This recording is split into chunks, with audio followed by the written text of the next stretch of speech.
¿Alguna vez te has preguntado qué motores V8 americanos hacen que un mecánico salga corriendo despavorido? ¿Conoces esa sensación de hundimiento cuando abres el capó y ves ese motor mirándote fijamente? Esa que te hace cuestionar cada decisión de vida que te llevó a este momento. Hoy vamos a repasar los motores V8 más odiados, caros y destrozables que jamás se hayan montado en vehículos estadounidenses. Desde juntas de culata catastróficas hasta cadenas de distribución que se autodestruyen, estos son los motores que convirtieron coches de proyecto en obras de arte de jardín. Abróchense los cinturones y pulsen el botón de suscripción porque estamos a punto de desenmascarar a los quinto 8 que incluso los fanáticos más acérrimos de los muscle cars americanos adoran odiar. Número 10, Cadillac 4.1 LHT 4100V8. En 1982, Cadillac decidió reinventar el quinto 8. Lo que crearon fue el HT 4100. La llamaban alta tecnología. Los propietarios le daban un nombre completamente distinto. Este desastre con bloque de aluminio presentaba culatas de hierro fundido, creando la receta perfecta para una falla en la junta de culata. Los coeficientes de dilatación térmica eran completamente diferentes. El aluminio se expande más rápido que el hierro. Física básica. De alguna manera, Cadillac pasó esto por alto. El motor producía unos míseros 135 caballos de fuerza a partir de 4,1 litros. Eso equivale a 33 caballos de fuerza por litro. Un Honda Civic de la misma época generaba más potencia por litro que un Cadillac, el buque insignia del lujo estadounidense. Pero la escasa potencia ni siquiera era el principal problema. Estos motores devoraban las juntas de culata como si fueran caramelos. El bloque de aluminio se expandiría. Las culatas de hierro no aguantaron y ¡boom!, refrigerante en el aceite, aceite en el refrigerante, humo blanco saliendo a borbotones del escape. El colector de admisión fue otra obra maestra de la mala ingeniería. Se agrietaría y tendría fugas internas de refrigerante. Sin señales externas, solo una misteriosa pérdida de refrigerante y sobrecalentamiento. Los mecánicos aprendieron a comprobar esto primero. La reparación requirió desmontar toda la parte superior. Los costes laborales a menudo superaban el valor del coche. ¿La solución de GM? Indicaron a los distribuidores que utilizaran pastillas refrigerantes especiales y gránulos para detener fugas. En un coche de lujo, las pastillas sellarían temporalmente las pequeñas fugas, pero obstruirían el radiador y el núcleo del calefactor, creando nuevos problemas sin apenas solucionar el problema original. Los propietarios comenzaron a llamar las pastillas de la muerte. El árbol de levas era accionado por un engranaje de cadena de distribución de nylon. Nylon en un motor que se sobrecalentaba debido a problemas en el sistema de refrigeración. El engranaje desgastaría los dientes alrededor de las 60.000 millas.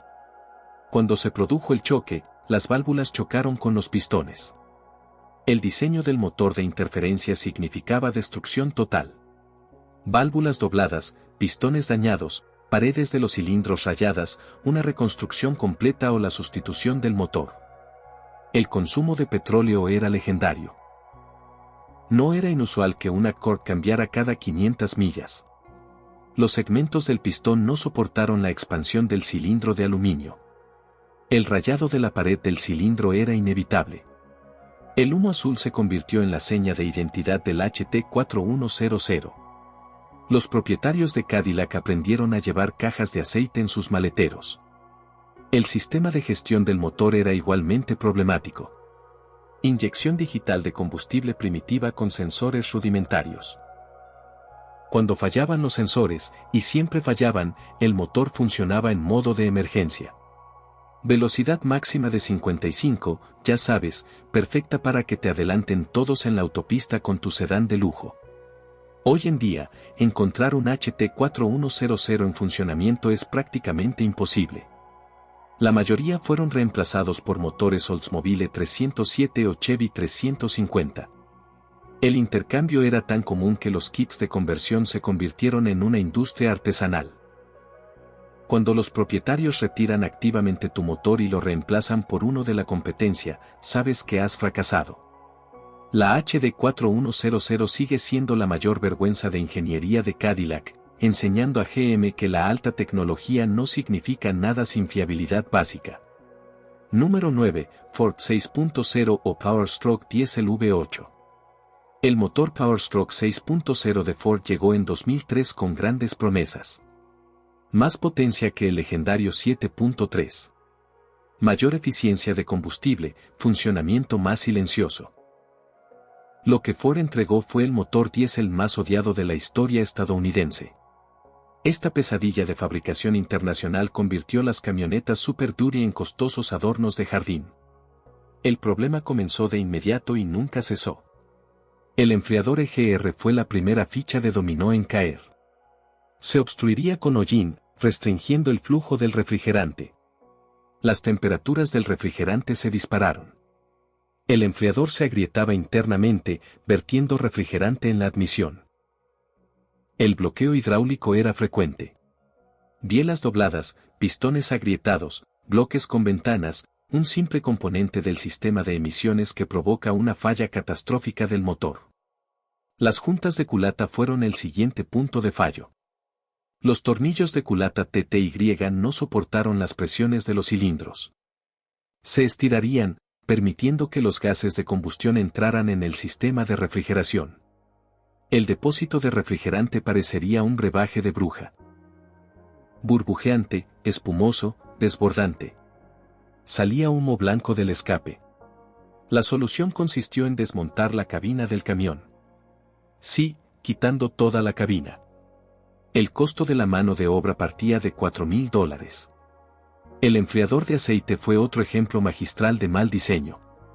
Se obstruiría con residuos, restringiendo el flujo de aceite.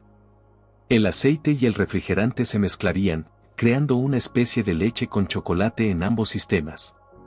Los rodamientos fallarían por el aceite contaminado. El motor se autodestruiría desde dentro hacia afuera. Solución de Ford, reemplazarlo cada 50,000 millas. Mantenimiento preventivo de una pieza que debería durar toda la vida útil del motor. Los inyectores de combustible también resultaron problemáticos. El sistema UI requería aceite a alta presión para alimentar los inyectores. Cuando los inyectores se atascaban, vertían combustible sin quemar en los cilindros, lavaban las paredes de los cilindros, diluían el aceite y doblaban las bielas por el bloqueo hidráulico. Un solo inyector defectuoso podría destruir todo el motor. Coste de sustitución $300 por inyector, tiempo 8 más mano de obra. El turbocompresor de geometría variable fue revolucionario y terrible. Las venas se pegaban por la acumulación de hollín.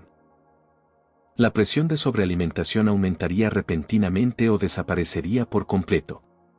Condiciones de sobrepresión, colectores agrietados y juntas de culata azules. En modo turbo, te incorporabas a las autopistas a velocidad de bicicleta. La limpieza requirió un desmontaje completo. La mayoría de los propietarios simplemente eliminaron todo el sistema. El módulo de control de inyección de combustible, FICM, estaba montado en el motor. Componentes electrónicos en un motor vibrante de 200 grados. Se habían cocinado hasta la muerte, llevándose consigo los controladores de los inyectores. No existían condiciones de inicio comunes. La reparación requería un módulo de $900 que volvería a fallar en 30,000 millas. Ford nunca lo trasladó a un lugar más fresco. Las bombas de aceite de alta presión fallaban sin previo aviso. El motor simplemente dejaba de funcionar. Sin presión de aceite no había inyección de combustible. Los propietarios varados se convirtieron en la norma. Los conductores de grúas reconocían esos camiones a simple vista. La sustitución de la bomba requirió un desmontaje exhaustivo y una sincronización perfecta. Hoy en día, blindar un motor 6.0 es una industria enorme. Espárragos de culata ARP, enfriadores CGR mejorados, enfriadores de aceite externos, reubicaciones del FICM. Las modificaciones cuestan más que muchos camiones en funcionamiento, pero sin ellas, el motor es una bomba de tiempo. Los foros están llenos de historias de terror. Motores que fallan a los 30,000 millas, múltiples reconstrucciones. Antes de alcanzar los 100.000, los propietarios de flotas cambiaron de marca por completo. El motor 6.0 Powerstroke demostró que la tecnología avanzada no significa nada sin una fiabilidad básica. Sigue siendo el motor diésel más problemático que Ford haya vendido jamás, convirtiendo a clientes fieles en conversos permanentes a Dodge y Chevy. Número 8. Oldsmobile 350 Diesel V8. En 1978, Oldsmobile tuvo una idea brillante. Coge su motor de gasolina 350 V8 y conviértelo a diésel. ¿Qué tan difícil podría ser? La respuesta se convirtió en uno de los fallos de motor más catastróficos de la historia del automóvil. Esta conversión chapucera destruyó la reputación de GM en materia de diésel durante décadas. No fue diseñado como un motor diésel. Era un motor de gasolina que pretendía serlo. Y fracasó estrepitosamente. El bloque no soportaba las relaciones de compresión del diésel. Los motores de gasolina funcionan con una compresión de alrededor de 9,1. Los motores diésel necesitan 22,1. Oldsmobile simplemente aumentó la compresión y esperó lo mejor. El hierro fundido no pudo soportar la presión. Brazos de apoyo principales. Las paredes del cilindro se parten. Los bloques se partieron literalmente por la mitad. El fallo catastrófico era inevitable, generalmente antes de las 50.000 millas. Los tornillos de la culata eran el siguiente punto débil. GM utilizó los mismos pernos TTY del motor de gasolina. Se estiraron bajo la compresión de un motor diésel. Las juntas de culata se quemaban constantemente. El refrigerante se mezcló con el aceite, creando un nodo gris. La solución, GM recomendó restaurar los tornillos de la culata, como si apretar tornillos ya estirados los hiciera de alguna manera más fuertes. No funcionó. El sistema de inyección de combustible era, en el mejor de los casos, primitivo. Inyección mecánica sin control preciso. Los inyectores se quedaban abiertos, inundando los cilindros con diésel. El bloqueo hidráulico provocó bielas dobladas y pistones agrietados. Cuando se quedaban cerrados, los cilindros funcionaban con una mezcla pobre. Los pistones fundidos eran frecuentes. La bomba de inyección también presentaba problemas. No podía mantener una presión constante. El suministro eléctrico era irregular. El motor daba tirones y fallaba aleatoriamente. Arrancar estos motores en clima frío era prácticamente imposible. Sin bujías de precalentamiento. Así es. GM fabricó un motor diésel sin bujías de precalentamiento. Para los arranques en frío, dependían únicamente de la compresión. En los inviernos de Minnesota, estos motores simplemente no arrancaban. Los propietarios recurrieron al éter. Mucho éter, que agrietó los anillos y dañó los pistones, creando más problemas sin solucionar ninguno. El amortiguador de vibraciones armónicas no estaba dimensionado para las vibraciones del motor diésel. Se separaba, lanzando el anillo exterior despavorido, normalmente a través del capó o hacia el radiador. El cigüeñal, sin la amortiguación adecuada, desarrollaría grietas por tensión. Cuando se rompía, y siempre se rompía, el motor quedaba inservible. Las bielas saldrían a través del bloque. Los cárteres de aceite parecían haber sido atacados con una masa. Los niveles de ruido eran insoportables. GM añadió material insonorizante adicional, pero no fue suficiente. Estos motores traqueteaban como un cubo de tornillos y una batidora de pintura. En reposo, la conversación era imposible. Viajar por autopista era una tortura. Los propietarios se quejaron de dolores de cabeza debido al constante ruido del motor diésel. Los compradores de coches de lujo esperaban refinamiento. En su lugar, les pusieron una banda sonora de tractores agrícolas. La contaminación por agua en el sistema de combustible fue otra pesadilla. El separador de agua fue una ocurrencia tardía. El agua pasaría a través de ella hacia la bomba de inyección. La corrosión destruyó los componentes mecanizados con precisión. La bomba se bloqueaba, llevándose consigo el motor. Los costes de reparación a menudo superaban el valor del coche. Muchos fueron simplemente desechados. El daño a la reputación de GM fue inmenso. Los compradores que sufrieron estos desastres nunca volvieron a comprar un vehículo diésel de GM ni ningún otro producto de GM. Posteriormente se presentaron demandas colectivas. Finalmente, GM se ofreció a sustituir los motores diésel por motores V8 de gasolina a su cargo. Cuesta millones. El motor diésel V8 de Oldsmobile demostró que no se puede simplemente convertir un motor de gasolina a diésel. La física no funciona así. Sigue siendo el peor motor diésel jamás vendido en Estados Unidos, y por sí solo acabó con el mercado de motores diésel para turismos de GM. Aún hoy, si mencionas un motor diésel Oldsmobile a cualquiera que haya tenido uno, díselo. Observa sus rostros. El trauma sigue siendo real. Número 7. Chrysler 2.7 L-Doc V6. Un momento, se supone que esto trata sobre motores V8, ¿verdad? Bueno, el motor 2.7 LV6 de Chrysler se ganó su lugar aquí por puro odio mecánico. Este motor era tan universalmente despreciado que haremos una excepción. Porque cuando a un motor se le apoda el monstruo de lodo y el destructor de carteras, merece reconocimiento. Esta pesadilla excesivamente compleja hizo que incluso los fanáticos más acérrimos de Mopar se pasaran a los autos importados. El sistema de distribución por cadena era una máquina de Rube Goldberg. 3 cadenas, 4 guías, 2 tensores, todo oculto tras la cubierta frontal. Cuando las guías se desgastaban, y siempre lo hacían alrededor de las 60.000 millas, las cadenas saltaban. Las válvulas y los pistones se encontraron en un ballet catastrófico. El diseño de interferencia significaba destrucción total. Válvulas dobladas, pistones dañados, cilindros rayados. La reparación, motor fuera, desmontaje completo. La mano de obra por sí sola superaba el valor de la mayoría de los coches. Los lodos de aceite eran la seña de identidad del 2.7. La bomba de agua interna tenía una fuga de refrigerante en el aceite. Solo unas gotas al principio. Indetectable. El refrigerante se mezcló con el aceite, creando una mayonesa espesa. Este lodo obstruyó los conductos de aceite, provocó la falta de lubricación de los cojinetes y agarrotó los árboles de levas. El motor se asfixiaría literalmente con su propio aceite contaminado. Los cambios de aceite cada 3.000 millas apenas sirvieron de nada. La ubicación de la bomba de agua fue una estupidez criminal. Dentro del motor, detrás de la tapa de la distribución. Cuando falló, el refrigerante fue directamente al cárter de aceite. No hay fugas externas que te avisen, solo una contaminación catastrófica repentina.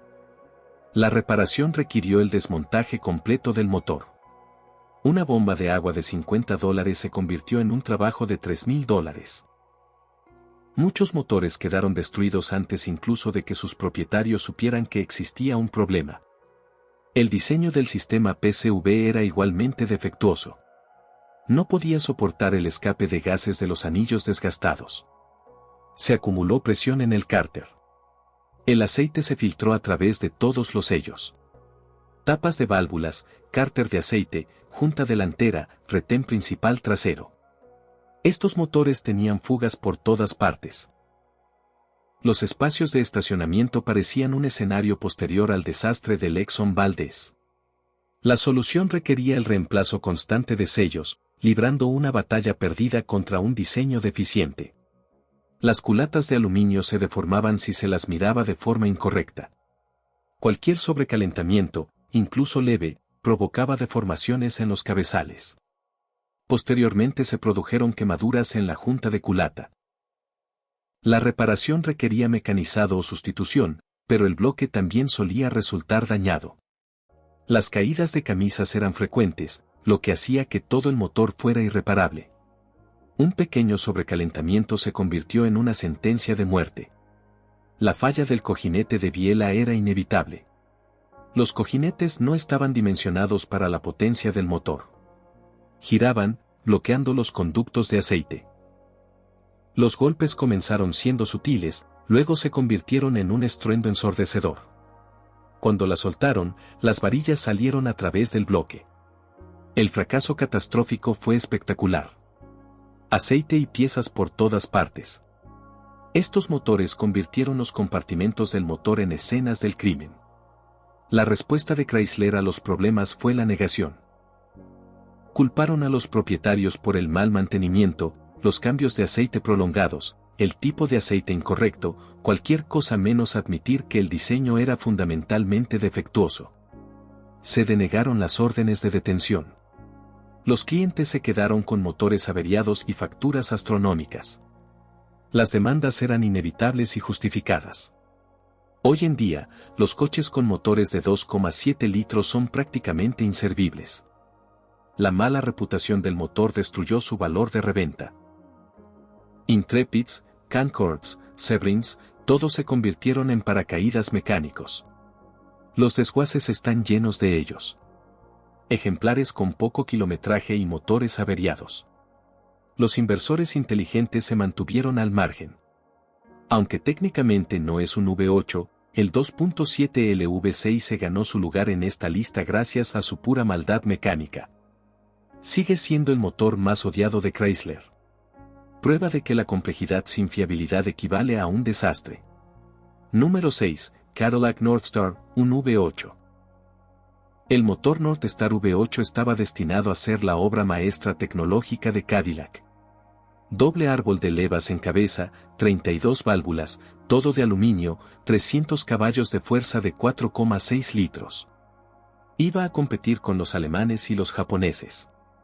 Lo que Cadillac entregó fue una pesadilla excesivamente complicada que devoraba juntas de culata como si fueran pan comido y destruyó la reputación de fiabilidad de la marca.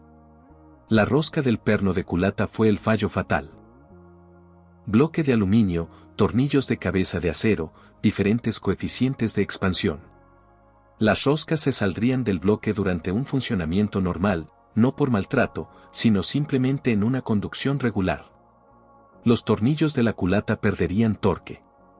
Las juntas de culata fallarían. Refrigerante en el aceite, aceite en el refrigerante, el clásico batido de la muerte. La solución, inserciones de rosca. Pero para acceder a los tornillos traseros era necesario desmontar el motor o la transmisión. Una junta de $300 se convirtió en una pesadilla de $3,000. La ubicación del motor de arranque debajo del colector de admisión era puro sadismo. En el valle del motor, cuando fallaba y el calor aseguraba que lo haría, tenías dos opciones. Baje el motor o retire la admisión. En cualquier caso, era un trabajo de 10 horas para empezar. El calor cocinaría el motor de arranque cada 40,000 millas. Los propietarios guardaban arrancadores de repuesto como si fueran neumáticos de repuesto. El consumo de petróleo era legendario. Se consideraba normal 1/4 de galón cada 1000 millas. Normal. Los segmentos del pistón no sellaban correctamente. La acumulación de carbonilla empeoró la situación. El humo azul se convirtió en el sello distintivo del Northstar. Seguir a un Cadillac con motor Northstar era como seguir a un fumigador de mosquitos. Los convertidores catalíticos se obstruirían por el consumo de aceite, creando contrapresión y empeorando el problema. El sistema de refrigeración era innecesariamente complejo. 2 termostatos, tubos de interconexión, líneas de purga. Las bolsas de aire eran inevitables. Incluso los mecánicos más experimentados tuvieron dificultades para purgar el sistema C. Correctamente. Las bolsas de aire provocaron puntos calientes. Los puntos calientes deformaban las cabezas. Las culatas deformadas reventaron las juntas. El ciclo de destrucción continuó. Muchos motores se averiaron por simples cambios de refrigerante que salieron mal. La acumulación de carbonilla era severa. La inyección directa aún no estaba disponible, por lo que la inyección en el puerto eliminaba menos carbonilla de las válvulas. Los puertos de inyección de aire secundario se obstruirían. Se encienden las luces de control del motor.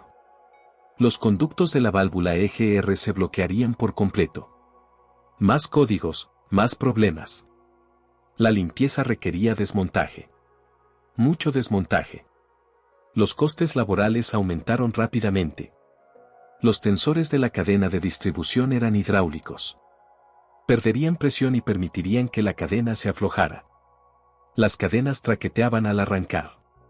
Suena como un motor diésel. Finalmente, saltan. A continuación, se doblaron las válvulas. El diseño de interferencia no tuvo piedad. Una cadena elástica provocó la destrucción del motor. Para la sustitución fue necesario retirar la cubierta frontal. Costes laborales aún más elevados. Los estudios de caso cuentan la verdadera historia.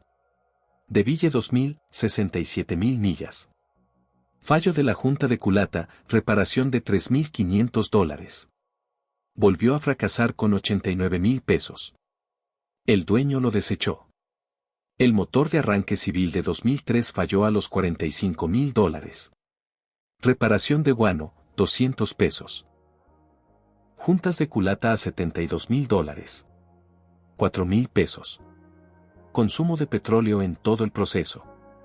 El propietario lo cambió por un Lexus. Nunca miré atrás. Finalmente, GM actualizó el diseño. Pernos de culata mejorados, juntas de mejor calidad, paso de rosca revisado. Pero el daño ya estaba hecho. La reputación del Northstar quedó destruida. Los propietarios se volcaron a las importaciones. El motor que se suponía que iba a salvar a Cadillac contribuyó a su muerte. Hoy en día, los coches con motor Northstar son baratos. Muy barato, porque todo el mundo sabe lo que va a pasar. El Northstar sigue siendo un ejemplo de lo que puede ocurrir con la complejidad sin fiabilidad. Número 5. Ford 5.4L Triton V8 de 3 válvulas. El motor Triton de 5,4 litros y 3 válvulas de Ford parecía prometedor sobre el papel. Más potencia que el de 2 válvulas, distribución variable, 300 caballos de fuerza, 365 lb-pie de torque. Lo que Ford entregó fue un motor que convirtió el mantenimiento rutinario en auténticas pesadillas. Este motor, por sí solo, creó toda una industria de herramientas especializadas y talleres de reparación. Los problemas fueron tan generalizados que se presentaron demandas colectivas. Las bujías fueron el fallo más notorio. Ford utilizó un diseño de 2 piezas con un electrodo de tierra extendido. Los tapones se rompían al intentar quitarlos. La porcelana se separaba de la carcasa metálica, dejando la mitad inferior atrapada en la cabeza. La extracción requería herramientas especiales.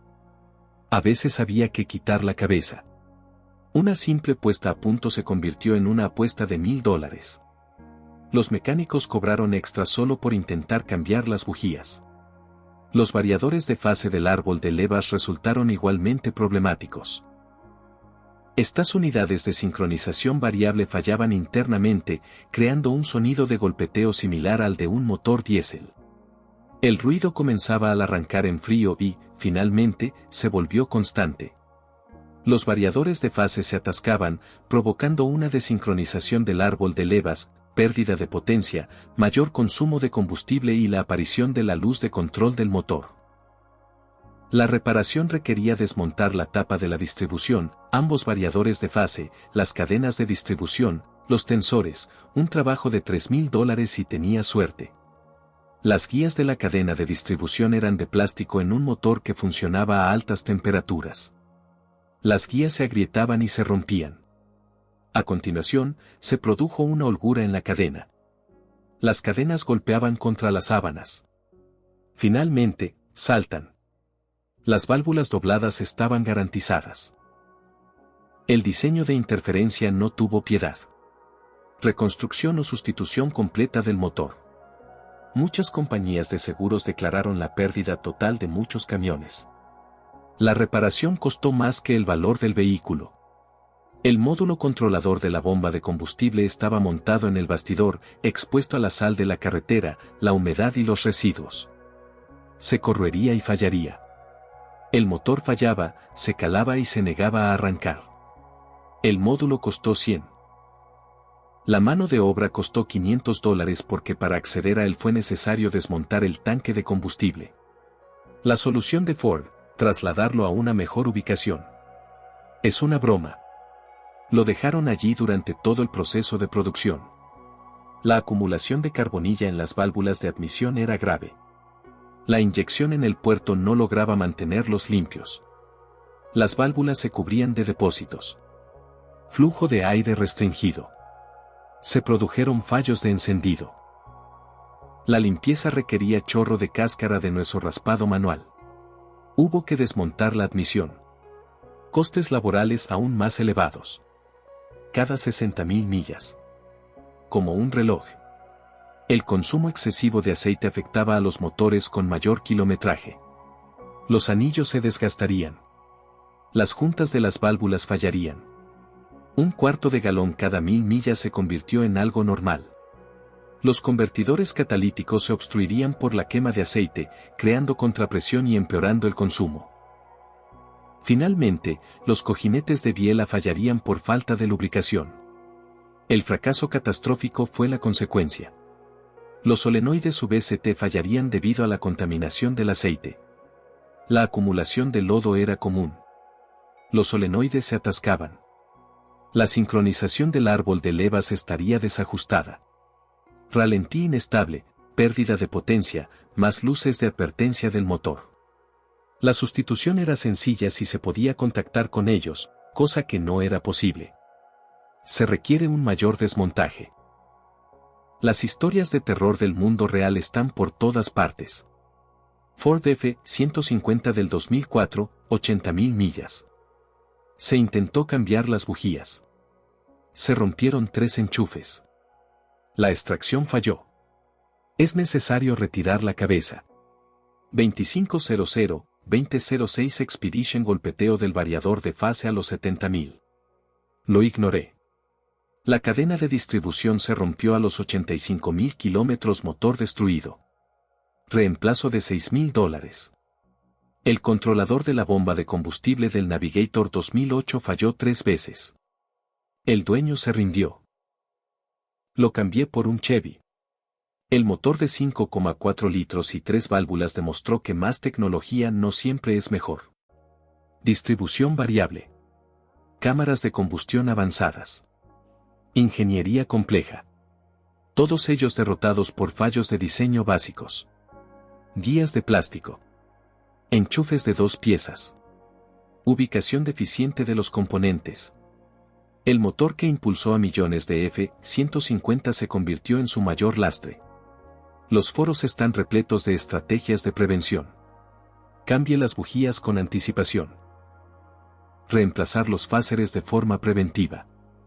Utilice únicamente aceite Motorcraft. En una batalla perdida contra un diseño deficiente, el motor V8 de 5.4 litros y 3 válvulas sigue siendo el quinto 8 moderno más problemático de Ford. Un recordatorio de que incluso el mantenimiento más sencillo no debería requerir herramientas especiales ni oraciones. Número 4, GM8, 1L Vorchpeg Block. El quinto 8 Vorch de 8,1 litros de GM fue el último motor V8 de bloque grande tradicional. 496 pulgadas cúbicas de cilindrada de la vieja escuela. Debería haber sido a prueba de balas. Diseño sencillo de varilla de empuje, arquitectura probada. Lo que GM entregó fue una pesadilla devoradora de combustible con un apetito voraz por la destrucción. Y este monstruo no solo bebía gasolina. Consumía los motores desde dentro hacia afuera. Las bielas eran el eslabón más débil. Construcción en metal sinterizado, la máxima reducción de costes. Se agrietarían bajo carga. No es abuso, solo un remolque normal. Las bielas se rompían alrededor de las 100.000 millas, a veces antes. Cuando fracasaron, salieron violentamente por el bloque. Aceite por todas partes, bloque destruido, cigüeñal arruinado, se requiere la sustitución completa del motor. No se permite reconstruir un bloque con ventanas. El golpeteo de pistones era endémico. Los pistones se balanceaban en sus cilindros cuando estaban fríos. Sonaba como si alguien estuviera martillando dentro del motor. GM lo consideró normal. Los propietarios lo consideraron inaceptable. El golpe empeoraría con el kilometraje. Finalmente, las faldas se agrietarían. A continuación, se rompieron los pistones. Un fracaso aún más catastrófico. La solución. GM no tenía ninguna. O te acostumbras o cambias el motor. El consumo de petróleo se medía en galones, no en cuartos de galón. Era común consumir 2 cuartos de galón cada 1000 millas. Las juntas de las válvulas fallarían prematuramente. Los guías se vestirían así. Un humo azul salía a borbotones del escape. El sistema PSV no pudo controlar el flujo de gases. El aceite se filtró a través de todos los sellos. Estos motores marcaban su territorio allá donde aparcaban. Las juntas del colector de admisión fueron un problema persistente. Las juntas de plástico fallarían. El refrigerante se filtraría externa e internamente por los puertos de admisión. Era posible que se produjera un bloqueo hidráulico. Las juntas cuestan $50. La mano de obra costó $800 porque la enorme entrada de material requirió retirar todo lo que estaba encima. Alternador, compresor de aire acondicionado, todos los soportes, un día completo de trabajo para las juntas. El consumo de combustible era pésimo, incluso para un motor de gran cilindrada. 8 millas por galón en ciudad, 12 en carretera si tenía suerte. El remolque lo redujo a 6 mec. El tanque de 42 galones proporcionaba una autonomía de apenas 250 millas. A los dueños de gasolineras les encantaban estos camiones. Las carteras de los dueños no. Los repostajes de $150 eran habituales. Antes de que la gasolina alcanzara los $4 por galón, los sensores de detonación fallaban constantemente. El calor y las vibraciones los mataron. El motor retrasaría la sincronización. La potencia disminuyó drásticamente. El consumo de combustible empeoró aún más. La sustitución requirió nuevamente la extracción del colector de admisión. Mayores costos laborales. Los sensores volverían a fallar a los 30.000 kilómetros. Un ciclo sin fin. Las fallas del sensor de posición del cigüeñal fueron repentinas y totales. El motor se paraba sin previo aviso. No se puede volver a arrancar, generalmente en atascos o durante el remolque. El sensor estaba oculto detrás del motor de arranque, que a su vez estaba detrás del escape. Todo tuvo que desmoronarse. Un sensor de $30 se convirtió en una reparación de $500. El peso del motor generó sus propios problemas. 725 libras en seco. Destrozó las suspensiones delanteras, las rótulas, las barras de dirección y los bujes de los brazos de control. Todo se desgastó prematuramente. El chasis se agrietaba en los soportes del motor, especialmente en los camiones quitanieves. El motor era literalmente demasiado pesado para el chasis. Los verdaderos propietarios dicen la verdad. Sierra 2500H de 2001, falla de biela a las 89.000 millas, motor destruido, reemplazo de $5,000. Consumo de aceite de la Suburban 2500 del 2003 desde el primer día. GM denegó la garantía de 3/4 cada 1000 millas, se cambió a las 50.000 millas. Juntas de admisión, sensores de detonación y sensor del cigüeñal de una Avalanche 2500 del 2004, todo antes de las 70.000 millas. El propietario cambió a diésel. El Outboard 8.1 demostró que más grande no siempre es mejor. Consumía mucha agua, era poco fiable y su mantenimiento era costoso. El último gran bloque se convirtió en un testimonio de los recortes de costes y la mala ingeniería. Los propietarios o bien aceptaban facturas exorbitantes de combustible y reparaciones o se marchaban. La mayoría siguió adelante. Hoy en día, los camiones de 8.0L son difíciles de vender. Todo el mundo conoce los problemas. El motor que debería haber sido el héroe de GM en trabajos pesados se convirtió en su mayor lastre. Sigue siendo el motor V8 de gran cilindrada más problemático que GM haya producido jamás. Número 3, Chrysler 5.7 LM. 2003-2008 primera generación. Se suponía que el EMI moderno resucitaría la gloria de los muscle cars de Chrysler. Ese nombre legendario, ese poder de marketing, ese motor EMI se convirtió en un fenómeno cultural. Lo que recibieron los primeros compradores fue un motor con más problemas que cilindros. El motor EMI de 5.7L de 2003 a 2008 convirtió a las camionetas Ram y a los Chargers en costosos pisapapeles. Los problemas eran tan generalizados que el propio nombre EMI se convirtió en una advertencia. Los asientos de las válvulas se desprendían sin previo aviso. Los asientos a presión simplemente se caían de las culatas a la cámara de combustión. Válvula seguida de asiento. Pistón con válvula. Siguió una destrucción catastrófica. Válvulas de ventilación, pistones viejos, cilindros rayados, culatas destruidas. La reparación, culatas nuevas, a veces motor nuevo. El fallo fue aleatorio. Podría ocurrir a las 30.000 millas o a las 130.000. Ruleta rusa bajo el capó. Los levantadores de pesas eran el talón de Aquiles de los EMI. Los elevadores del sistema de desplazamiento múltiple MDS fallaban constantemente. Se colapsaban, se atascaban, se negaban a inflarse.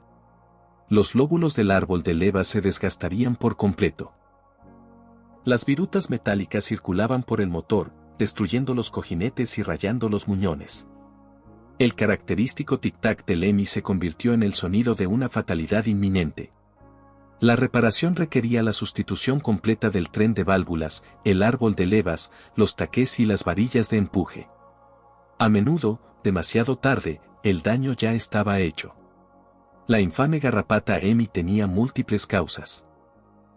Muelles de válvulas rotos, taqués averiados, balancines desgastados, tornillos del colector de escape rotos. A veces, de repente, el tic comenzaba de forma sutil y empeoraba gradualmente. Los propietarios aprendieron a temer ese sonido. Eso significaba que se avecinaban reparaciones costosas. Foros repletos de publicaciones sobre el tic de la muerte, vídeos del sonido. Mira esto. Y estás buscando soluciones desesperadamente. El consumo de petróleo fue excesivo. El sistema de desactivación de cilindros empeoró las cosas. Los anillos se pegarían. Los cilindros anotarían.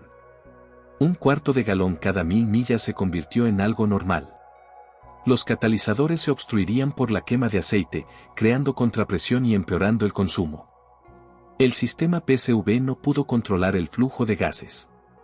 El aceite se filtra por los sellos, hay fugas por todas partes.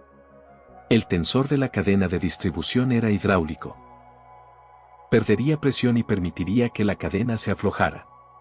La cadena golpeaba contra la tapa, lo que eventualmente provocaba un desfase en la sincronización y, en este motor de interferencia, las válvulas se doblaban.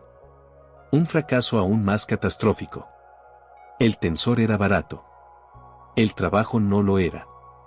Todo tuvo que desmoronarse. Radiador, accesorios, cubierta frontal. Una pieza de $50 se convirtió en fuente de un trabajo de $100. Los tornillos del colector de escape tenían un diseño pésimamente diseñado. Los romperían todos. Los tornillos traseros eran inaccesibles. La extracción a menudo fallaba. Hubo que desmontar las culatas, taladrarlas y volver a roscarlas. Los colectores se deformarían debido a los ciclos de calor, creando fugas en el escape. El tic-tac volvía locos a los dueños. La reparación fue temporal. Los pernos volverían a romperse. El sistema MDS fue un completo desastre. Diseñado para desactivar 4 cilindros para ahorrar combustible. Creó más problemas de los que solucionó. Los levantadores fallaron. El consumo de petróleo aumentó. Vibraciones en velocidad crucero. Sonido de escape zumbante. El ahorro de combustible fue mínimo. Quizás un mapa pueda acobardar a TD. Los costes de reparación fueron enormes. La mayoría de los propietarios lo desactivaban si podían permitírselo. Los fracasos del mundo real cuentan la historia. Ram 1500 del 2005, 67.000 millas. Motor destruido por asiento de válvula caído. Reemplazo de $5.500. Charger RT 2006. Fallo del elevador a las 45.000.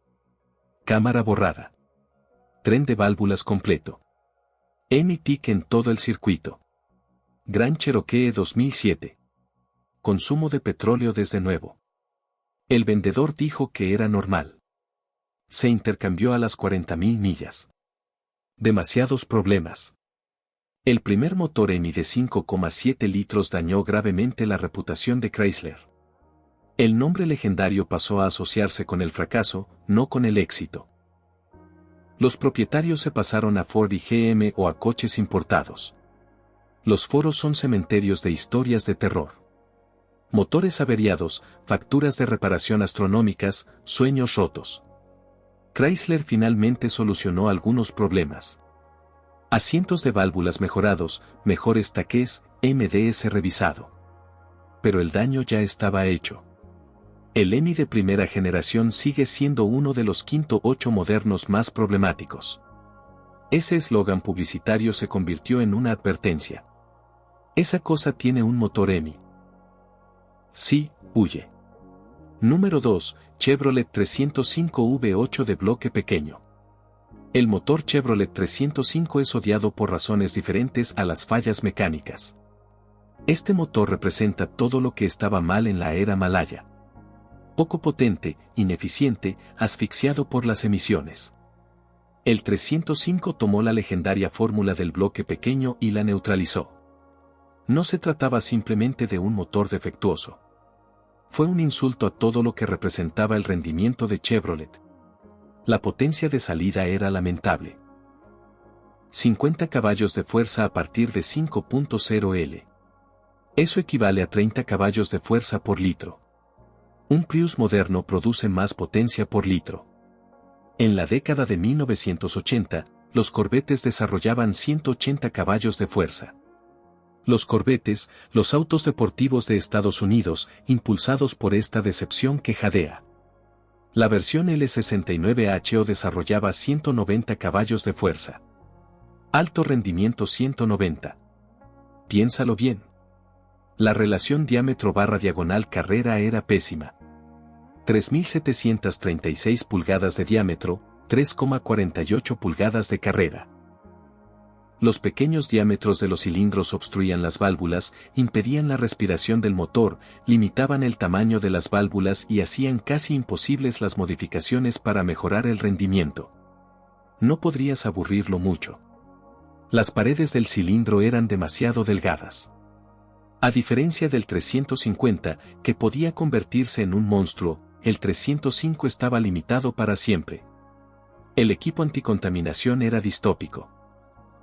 Bombas de aire, válvulas EGR, convertidores catalíticos, carburadores controlados por computadora que nunca funcionaron bien. Líneas de vacío por todas partes, como espaguetis. Los motores se sobrecalentaban, detonaban constantemente y no generaban potencia. Los controles del ordenador eran primitivos. Los sensores fallaban constantemente. El motor funcionaba fatal o directamente no funcionaba. Las culatas eran basura. Válvulas pequeñas, orificios diminutos, diseñadas para las emisiones, no para el rendimiento. Las cámaras de combustión eran enormes. Relaciones de compresión alrededor de 8,5:1. Ni siquiera con gasolina premium consiguieron generar energía. Cambiar las cabezas ayudó. Pero, ¿para qué molestarse? Empieza con una 350.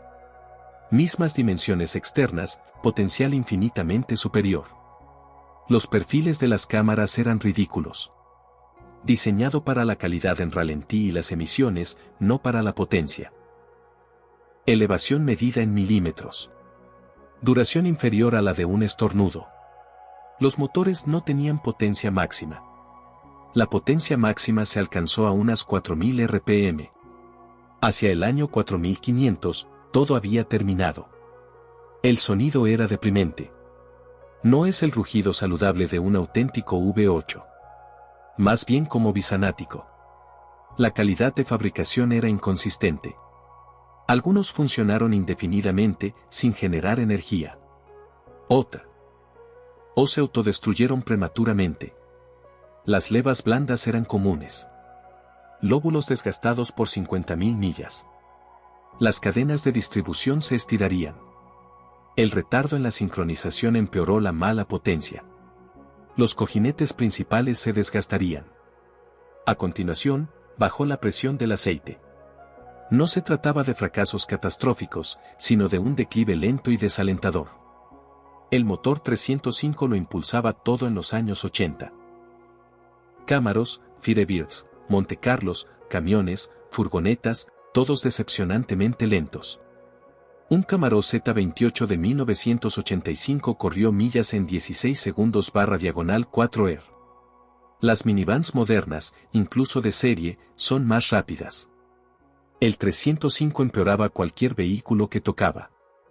Más pesado que un V6, menos potente que un moderno 4 cilindros. El mercado de repuestos dejó de fabricar piezas para el 305. ¿Para qué modificarlo? La 350 era del mismo tamaño, tenía potencia real, tenía potencial. La 305 era un callejón sin salida. Los entusiastas aprenden a evitarlo. La primera modificación siempre fue la sustitución. Con cualquier otra cosa, incluso un Oldsmobile 307 era mejor. Al menos tenía par motor. Hoy en día, los 305 no valen nada. Nadie los quiere. Son anclas para barcos. Solo valores esenciales. El odio es universal. No porque sean poco fiables. Siempre funcionarán mal, pero como representan una rendición, GM se rindió y construyó un motor diseñado para cumplir con las regulaciones, no para entusiasmar a los conductores. El 305 sigue siendo el motor Chevy de bloque pequeño más odiado jamás fabricado.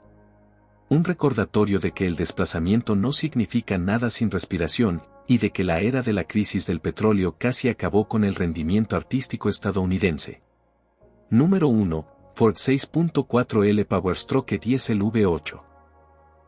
El motor Powerstroke de 6.4 litros no solo era malo, era apocalípticamente terrible. Este desastre de fabricación internacional hizo que el problemático motor de 6.0L pareciera fiable. Ford no aprendió nada de los fracasos del 6.0. Redoblaron la complejidad, añadieron más equipos de control de emisiones y crearon el motor diésel más poco fiable y caro de mantener de la historia de Estados Unidos. Este motor no solo falló. Fracasó de forma catastrófica, repetida y costosa. El sistema de filtro de partículas diésel, DPF, fue el primer jinete del apocalipsis. Se obstruiría constantemente, requeriría ciclos de regeneración y vertería combustible sin quemar en los cilindros para eliminar el hollín. Este combustible dañó las paredes de los cilindros, diluyó el aceite, destruyó los cojinetes y rayó los cilindros. Los ciclos de regeneración se producían cada pocos cientos de millas. El consumo de combustible se desplomó. El petróleo se convirtió en una sopa de diésel. A continuación, se produjo la avería del motor. El sistema de combustible era increíblemente complejo. Presión demasiado alta. Bombas de combustible. 2 bombas de baja presión. Cuando las bombas de alta presión fallaban, y siempre lo hacían, enviaban virutas de metal por todo el sistema. Todos los inyectores contaminados, los rieles de combustible destruidos, se requiere el reemplazo completo del sistema de combustible, con un costo de $10,000. Sí, $10,000 por un sistema de combustible en un camión que vale quizás $15,000. Los pistones se agrietaban constantemente. El aumento de la presión en los cilindros debido a la puesta a punto de los sistemas de emisiones los somete a un estrés extremo. Las grietas comenzaron en la bola de combustible y avanzaron por la corona. Se desprenderían trozos, destruirían el cilindro y fundirían las válvulas. El fracaso era inevitable. No es si, sino cuándo. Normalmente entre 100,000 y 150,000 millas. Es necesario sustituir el motor por completo. No se permite la reconstrucción de pistones agrietados. Los radiadores fallaban con una regularidad asombrosa. Los depósitos de plástico de los extremos se agrietaban, tenían fugas y sobrecalentaban el motor. Pero aquí viene lo interesante. El radiador era de doble núcleo. Refrigeración primaria y secundaria. Cuando falló el servidor principal, el secundario no pudo soportar la carga. El sobrecalentamiento fue instantáneo. Juntas de culata quemadas, culatas deformadas. El radiador costó $800. La mano de obra costó otros $800 y volvería a fallar a los 30.000 kilómetros. Los turbocompresores eran unidades gemelas secuenciales, complejas, caras y frágiles. Las aletas variables se atascaban con el hollín, los turbocompresores sufrían sobrepresión o subpresión, generalmente ambas cosas. Los sellos del eje fallarían. El consumo de aceite a través de los turbocompresores lanzaba humo por todas partes. Los turbos de repuesto cuestan $2.500 cada uno. La mano de obra añadió otros $2.000. $4.000 por turbos que volverían a fallar. Las juntas de culata eran una propuesta de notificación cuando aumentaban las presiones en los cilindros y los ciclos de calor constantes derivados de la regeneración del DPF. Los tornillos de la culata no lo soportaron. Se estirarían. Las juntas fallarían. Pero a diferencia del 6.0, el 6.4 también solía romper cabezas con frecuencia. No se trata solo de un fallo de la junta. Cabezas agrietadas irreparables. Las culatas nuevas cuestan $3.000 más la mano de obra más cualquier otra cosa que se haya roto. La dilución del aceite debida a la regeneración del DPF fue severa. El aceite olía a diésel porque era mayoritariamente diésel. La viscosidad se destruía, las propiedades lubricantes desaparecían, los cojinetes fallaban, giraban, bloqueaban los conductos de aceite, se producían golpes en las bielas y, finalmente, una falla catastrófica. Los cambios de aceite cada 3.000 millas apenas sirvieron de nada. El daño fue continuo. Los enfriadores EGR fallaron igual que los del 6.0, pero Ford añadió 2, duplicando los puntos de fallo. Cuando se agrietaron, el refrigerante entró en la admisión. Las bielas dobladas del sistema Hydrolock sujetan los pistones.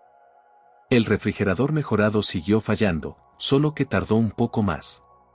Los kits de eliminación se volvieron obligatorios para la supervivencia, pero anulaban las garantías, un círculo vicioso. Las historias de terror del mundo real son legendarias. F-250 2008, 47.000 millas, falla de la bomba de combustible de alta presión, metal en todo el sistema, reparación de 10.000, se cambió inmediatamente. F-350 2009, pistones agrietados a los 95.000 kilómetros, reemplazo del motor, $15.000, vendido con una pérdida enorme. Juntas de culata, turbos, sistema de combustible, enfriadores EGR de una F-450 del 2010, todo antes de las 100.000 millas, $25.000 en reparaciones. El propietario demandó a Ford y perdió. El motor Powerstroke de 6,4 litros acabó por completo con la reputación de los motores diésel de Ford. Los propietarios de flotas abandonaron Ford por completo. Los precios de reventa se desplomaron. Estos camiones se volvieron radiactivos. Nadie los quería. Incluso a precios de ganga, los costes de reparación superaban el valor de la mayoría de los camiones. Las compañías de seguros los dan por pérdida total por fallos menores. El motor era tan malo que Ford despidió a International, desarrolló el 6.7L internamente, admitió el fracaso, surgieron foros dedicados a los problemas del 6. 4L, estrategias de eliminación, guías de blindaje, prevención de fallas, todo inútil. El motor tenía un fallo fundamental, era irreparable. La única solución fue la eliminación, el borrado completo, la sustitución por cualquier otra cosa. El motor Powerstroke de 6,4 litros sigue siendo el peor motor diésel jamás vendido en Estados Unidos, posiblemente el peor motor de todos los tiempos. Destruyó fortunas, arruinó negocios, acabó con amistades, fue el rey de los odiados motores V8 americanos. Que siga muerto por mucho tiempo. Esta es nuestra cuenta regresiva de los 10 motores V8 más odiados que jamás hayan deshonrado los compartimentos de motor estadounidenses. Desde Cadillacs que devoran juntas de culata hasta motores Powerstroke que arruinan bolsillos, estos motores demuestran que incluso Estados Unidos puede construir pesadillas mecánicas. ¿Cuál de estos desastres has sufrido? Comparte tus historias de terror en los comentarios a continuación. Y no olvides suscribirte para más revelaciones impactantes sobre el mundo del motor. Activa las notificaciones porque la próxima semana analizaremos los mejores cambios de motor V8 que te harán olvidar que estos desastres existieron. Hasta entonces, mantén esas herramientas a mano y esas tarjetas de crédito bien escondidas. ¿Alguna vez has mirado un coche y pensado, ¿de verdad era necesario hacerlo tan complicado? Bueno, si viviste en la década de 1960, probablemente viste muchas máquinas que llevaron la ingeniería a extremos absurdos.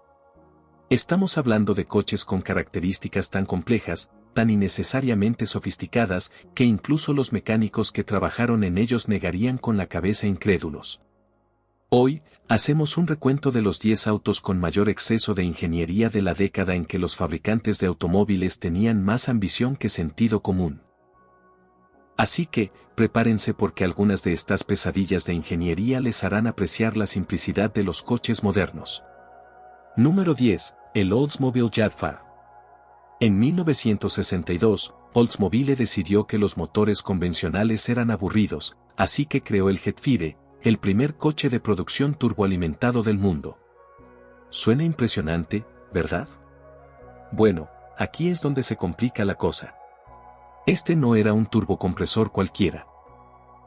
Era un sistema tan complejo que requería su propio fluido especial llamado fluido para turbocohetes. Básicamente, era una mezcla de agua destilada y metanol que debía inyectarse en la cámara de combustión para evitar la detonación. El coche venía equipado con un depósito especial para este fluido. Si se agota, el motor se autodestruiría literalmente. El turbocompresor en sí era una unidad de investigación guerrera que giraba a hasta 100.000 revoluciones por minuto. No es un error tipográfico. 100.000 revoluciones por minuto. El sistema era tan delicado que Oldsmobile incluyó una luz de advertencia especial en el tablero solo para el fluido del turbocohete. Los vendedores los odiaban. Los mecánicos los despreciaban. Todo el sistema requería una supervisión y un ajuste constantes. La presión de sobrealimentación debía calibrarse con precisión. El sistema de inyección de fluidos requería una limpieza regular. Y si algo fallaba en el increíblemente complejo sistema de válvula de descarga accionada por vacío, había que reconstruir el motor por completo.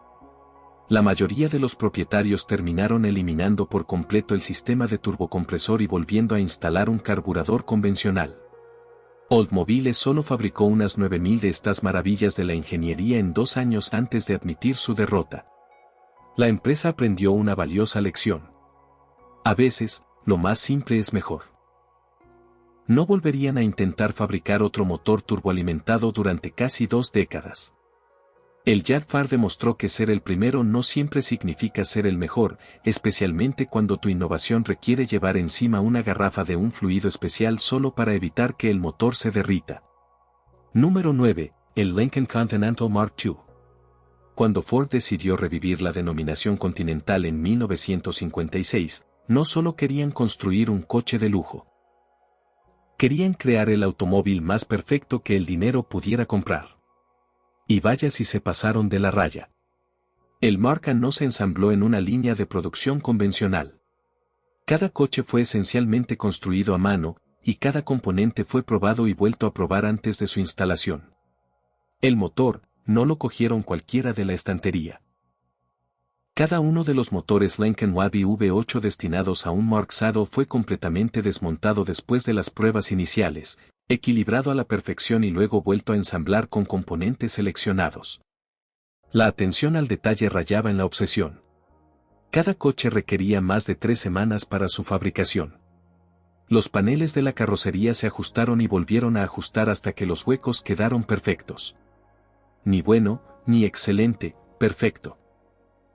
El proceso de pintura por sí solo llevó días, con múltiples capas aplicadas, lijadas y pulidas a mano. Incluso la transmisión era especial. Cada unidad fue probada en un dinamómetro antes de su instalación y luego probada nuevamente después de ser instalada en el automóvil. El eje trasero, mismo tratamiento. Cada una de las piezas móviles estaba equilibrada y diseñada según los planos. Aquí es donde la cosa se pone realmente loca. Ford perdió alrededor de $1,000 por cada M2 que vendió, a pesar de que el precio del coche era de $10,000, lo que equivale a unos $100,000 actuales. El control de calidad era tan extremo que los inspectores rechazaban lotes enteros de piezas por imperfecciones invisibles a simple vista. Incluso radiografiaron las soldaduras del chasis. El coche estaba tan sobreingenierizado que muchas de sus características no se convertirían en estándar en la industria hasta 20 años después. Solo se fabricaron unos 3,000 ejemplares antes de que los ejecutivos de Ford se dieran cuenta de que, básicamente, estaban pagando a los clientes para que se deshicieran de estas obras maestras rodantes. Número 8. El coche de turbina de Chrysler. En 1963, Chrysler decidió que los pistones eran una tecnología obsoleta. Su solución, construir un coche propulsado por un motor de turbina a reacción. Ojo, no se trata de un motor de avión modificado, sino de un diseño completamente nuevo creado específicamente para uso automotriz. El motor de turbina A831 podía funcionar prácticamente con cualquier líquido combustible. Gasolina, diésel, queroseno, combustible para aviones, incluso perfume o tequila si te sentías aventurero. La ingeniería que había detrás de esto era asombrosa. La turbina giraba hasta 44.500 revoluciones por minuto en ralentí. A máxima potencia, 60.000 revoluciones por minuto. La complejidad no se limitaba al motor. El coche requería una transmisión especial porque las turbinas no funcionan como los motores convencionales. No era necesaria una caja de cambios tradicional, ya que las turbinas producen energía en todo su rango de RPM. En cambio, Chrysler desarrolló un sistema de engranajes reductores único que debía soportar las velocidades de rotación extremas al tiempo que proporcionaba una velocidad de rueda útil. El sistema regenerador, diseñado para mejorar la eficiencia del combustible mediante el reciclaje del calor de escape, añadió otra capa de complejidad con núcleos cerámicos giratorios que debían soportar temperaturas superiores a 1000 grados Fahrenheit. Pero espere, aún hay más. El sistema de escape del coche era una pesadilla de ingeniería. Debido a que el escape de la turbina alcanza temperaturas increíblemente altas, hablamos de noningentésimo en el tubo de escape, Chrysler tuvo que desarrollar intercambiadores de calor y sistemas de refrigeración especiales solo para evitar que el coche derritiera el asfalto o incendiara cualquier cosa que estuviera detrás. Construyeron 55 de estas bellezas de bronce y las prestaron a miembros del público como parte de un programa de pruebas en el mundo real. Las reacciones fueron variadas. Sí, el motor era suave y podía funcionar con cualquier cosa, pero consumía mucho combustible, era lento en responder y sonaba como una aspiradora. La mayoría fueron destruidos tras las pruebas, lo que convierte a los ejemplares supervivientes en algunos de los Chrysler más valiosos jamás fabricados. Número 7. El Chevrolet Corv. O, el Corvair. Ralph Natte lo calificó de inseguro a cualquier velocidad. Pero el verdadero problema no era la seguridad, sino la complejidad. En 1960, cuando todos los demás automóviles estadounidenses utilizaban una configuración sencilla de motor delantero y tracción trasera, Chevrolet decidió sofisticarse. Le pusieron un motor boxer de 6 cilindros refrigerado por aire en la parte trasera, igual que un Porsche. Excepto que Porsche tenía décadas de experiencia con esta configuración. Chevrolet estaba aprendiendo sobre la marcha. El motor en sí era una maravilla de la ingeniería y una pesadilla para los mecánicos. 6 cilindros dispuestos en 2 bancadas, refrigerados por un ventilador y revestidos con chapa metálica para dirigir el flujo de aire. Sin bomba de agua, sin radiador, sin refrigerante, solo aire. La complejidad se multiplicó con cada año de modelo. En 1965, Chevrolet añadió una versión turboalimentada llamada Corsa. Esto no consistía simplemente en añadir un turbo al motor existente. Tuvieron que rediseñar las culatas, añadir pistones especiales, modificar el carburador y crear un sistema de escape completamente nuevo. El propio turbocompresor estaba montado en una ubicación que obligaba a los mecánicos a desmontar prácticamente la mitad del compartimento del motor solo para poder darle mantenimiento. Y debido a que era refrigerado por aire, el control de las temperaturas del motor se volvió aún más crucial. Si hace demasiado calor, se deformarían los cabezales. Hacía demasiado frío y el motor no funcionaba correctamente. Pero el verdadero exceso de ingeniería se encontraba en la suspensión. Los primeros Corv utilizaban una suspensión trasera de eje oscilante que requería una presión precisa de los neumáticos para una conducción segura. La solución de Chevrolet lo complica aún más. Añadieron un resorte de láminas transversal, revisaron la geometría y finalmente optaron por una configuración totalmente independiente con resortes helicoidales. Cada iteración añadía más piezas, más puntos de ajuste y más cosas que podían fallar. Para cuando lo consiguieron, el daño a la reputación del coche ya estaba hecho. El Corvair demostró que a veces ser diferente no compensa los quebraderos de cabeza técnicos. Número 6. El sistema de dirección por giro de muñeca de Ford. En 1965, Ford decidió que los volantes convencionales eran demasiado comunes. Su solución para el concepto Mercury Park Lane, dirección por giro de muñeca. Un sistema tan innecesariamente complejo que te hace apreciar la sencilla elegancia de una rueda redonda.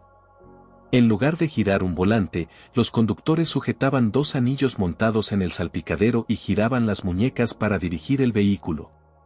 La ingeniería detrás de esta locura era realmente impresionante. El sistema utilizaba una compleja serie de engranajes, cables y servomotores para traducir los movimientos de la muñeca en dirección de la rueda. Pequeñas rotaciones de muñeca para correcciones menores, giros más amplios para cambios de dirección reales. Ford afirmó que este sistema reduciría la fatiga del conductor y proporcionaría un control más preciso. En realidad, era una solución en busca de un problema.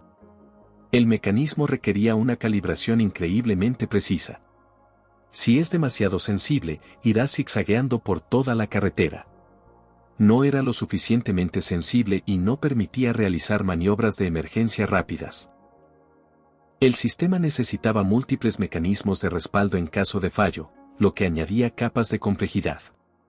Existía preocupación sobre lo que sucedería en caso de accidente. ¿Podrían causar lesiones los controles rígidos de la muñeca? ¿Cómo se adaptarían los conductores a una interfaz tan radicalmente diferente? El golpe de gracia fue la practicidad. Aparcar en paralelo se convirtió en una lucha de muñecas. Los giros de 3 puntos requerían una flexibilidad propia de la gimnasia. Y olvídate de comer una hamburguesa mientras conduces. Necesitabas tener ambas manos firmemente sujetas a los controles en todo momento. Ford invirtió millones en el desarrollo de este sistema, creando prototipos y probando diversas configuraciones. Incluso consideraron ofrecerlo como opción en los modelos de producción. Afortunadamente, prevaleció la cordura. El proyecto fue discretamente archivado, aunque según se informa, los ejecutivos de Ford conservaron algunos prototipos como recordatorio de lo que sucede cuando a los ingenieros se les da demasiada libertad y muy poco sentido común. Número 5. El motor Cadillac V8 6 en 4. Antes de llegar a la década de 1960, reconozcamos que el motor de cilindrada variable de Cadillac de 1981 se adelantó a su tiempo. Pero las semillas de este desastre por exceso de ingeniería se plantaron en los años 60, cuando los ingenieros de Cadillac comenzaron a experimentar con la desactivación de cilindros. El concepto era simple. ¿Para qué usar los 8 cilindros si solo necesitas 4? La ejecución fue todo menos eso. Los motores experimentales de los años 60 utilizaban un sistema mecánico de taques de válvulas colapsables y complejos mecanismos que desactivaban selectivamente los cilindros en función de la carga. Los prototipos de los años 60 eran aún más complejos que la versión de producción final. Los ingenieros probaron de todo, desde válvulas controladas electromagnéticamente hasta balancines accionados hidráulicamente. Una versión utilizaba una serie de embragues en el tren de válvulas que podían acoplar o desacoplar bancos de cilindros completos. Los sistemas de control eran puramente mecánicos, basados en señales de vacío, reguladores centrífugos y conexiones por cable que parecían sacadas de una fábrica de relojes suiza. Las pruebas revelaron problemas constantes. Fluctuaciones en la presión del aceite, armónicos en el tren de válvulas y el equivalente mecánico a una crisis nerviosa cada vez que el sistema intentaba cambiar de modo. La cantidad de tiempo de ingeniería desperdiciado en estos primeros sistemas fue asombrosa. Cadillac construyó docenas de motores de prueba, cada uno más complejo que el anterior. Probaron motores V12 que podían funcionar con 6 cilindros, V16 que podían desactivar la mitad de sus cilindros, e incluso un extraño V6 que podía funcionar con 3. Cada diseño requería su propio tren de válvulas único, su propio sistema de control y su propio conjunto de problemas imposibles de resolver. Sencillamente, no existía la tecnología necesaria para que funcionara de forma fiable. Para que el desplazamiento variable fuera finalmente viable, se necesitarían controles informáticos e ingeniería moderna. Pero en los años 60, no era más que una forma costosa de convertir un V8 de funcionamiento suave en un V4 de funcionamiento irregular. Número 4. El giro X. En 1967, Aero Transport Systems decidió que los coches tenían 2 ruedas de más. Su solución fue el Aero-Ax, un coche de 2 ruedas que se mantenía en posición vertical gracias a un enorme giroscopio. Sí, has leído bien. Un coche equilibrado sobre 2 ruedas como una motocicleta, pero cerrado como un coche normal. La ingeniería necesaria para que esto funcionara era alucinante. El corazón del sistema era un giroscopio accionado hidráulicamente que pesaba más de 100 libras y giraba hasta 6.000 revoluciones por minuto. Esto no estaba simplemente atornillado al suelo. Estaba montado en un sistema de cardán que podía procesar en respuesta a los movimientos del coche. El sistema de control era un ejemplo perfecto de sobreingeniería de los años 60 en su máxima expresión. Los sensores hidráulicos detectaron el más mínimo ángulo de inclinación y activaron servomotores para ajustar la posición del giroscopio. Cuanto más rápido ibas, menos ayuda giroscópica necesitabas gracias a la estabilidad natural. Pero a bajas velocidades o cuando el sistema estaba detenido, trabajaba en exceso. Arrancar el coche requería una secuencia compleja. Primero, había que poner en marcha el giroscopio, lo que tardaba varios minutos. A continuación, active el sistema hidráulico. Luego, soltó con cuidado los amortiguadores de estacionamiento que mantenían el coche en posición vertical cuando estaba aparcado. Un paso en falso y te fuiste. El prototipo podía alcanzar velocidades de 125 millas por hora y, supuestamente, se manejaba de maravilla una vez que te acostumbrabas. Pero su complejidad fue su perdición. El sistema giroscópico por sí solo costó más que la mayoría de los coches completos. Requería un mantenimiento constante, un equilibrado preciso y consumía energía a raudales. Si el giroscopio fallaba durante la conducción, tenías unos 2 segundos para bajar los amortiguadores de emergencia antes de volcar. Solo se construyó un prototipo, y aún existe hoy en día.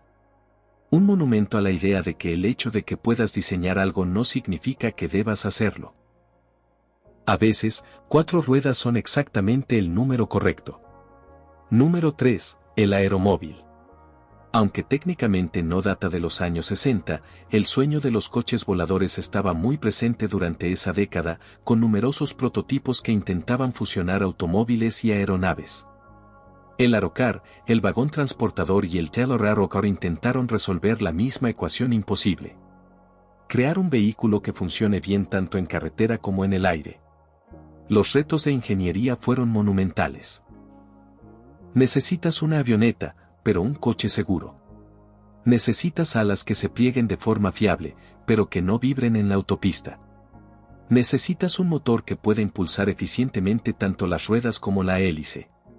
Tomemos como ejemplo el coche de Moe Taylor de la AOC de principios de los 60. La ingeniería fue realmente brillante. Las alas se plegaban hacia atrás dentro de un remolque. Podrías remolcarlo detrás del coche. La transición del coche al avión duró unos 5 minutos. Los sistemas de control debían funcionar en ambos modos. El volante controlaba tanto las ruedas delanteras como el timón. El motor impulsaba las ruedas traseras a través de una transmisión de 3 velocidades en tierra, y luego accionaba una hélice impulsora para el vuelo. Todo debía cumplir una doble función. La sección trasera también servía como elemento estructural del remolque. El panel de instrumentos debía mostrar información tanto de automoción como de aviación. La complejidad iba más allá de los simples sistemas mecánicos. Estos vehículos debían cumplir tanto con las normas de seguridad automotriz como con las regulaciones de aviación. Eso significaba sistemas redundantes para todo lo crítico. Sistemas de frenado dobles, uno para las ruedas y otro para los frenos de la aeronave, sistemas de combustible múltiples para manejar tanto gasolina de aviación como gasolina regular. Sistemas de emergencia tanto para accidentes terrestres como para emergencias aéreas. El papeleo por sí solo fue una pesadilla. Necesitabas tanto una licencia de conducir como una licencia de piloto. Las compañías aseguradoras no sabían si debían tratarlo como un coche o como un avión. Al final, se construyeron menos de 10 coches aerodinámicos. El sueño del coche volador sigue siendo solo eso, un sueño aplastado bajo el peso de una complejidad abrumadora. Número 1. El Mercedes-Benz 600 Grouse. Si quieres ver la sobreingeniería automotriz llevada a su extremo absoluto, no busques más allá del Mercedes-Benz 600 Grouse. Presentado en 1963, esto no era solo un coche. Fue una demostración continua de la destreza de la ingeniería alemana, sin importar el costo ni la complejidad. En este coche todo funcionaba con accionamiento hidráulico. No solo las ventanas y los asientos, sino todo. El sistema hidráulico del maletero, el sistema hidráulico de las puertas, el sistema hidráulico del techo solar. Incluso las cerraduras de las puertas eran de accionamiento hidráulico. Esto tampoco era un simple sistema hidráulico. El sistema funcionaba a 2.900 libras por pulgada cuadrada, unas 20 veces la presión de un sistema de dirección asistida típico. El centro de esta locura era una enorme bomba accionada por el motor que alimentaba una compleja red de conductos, válvulas y actuadores por todo el coche.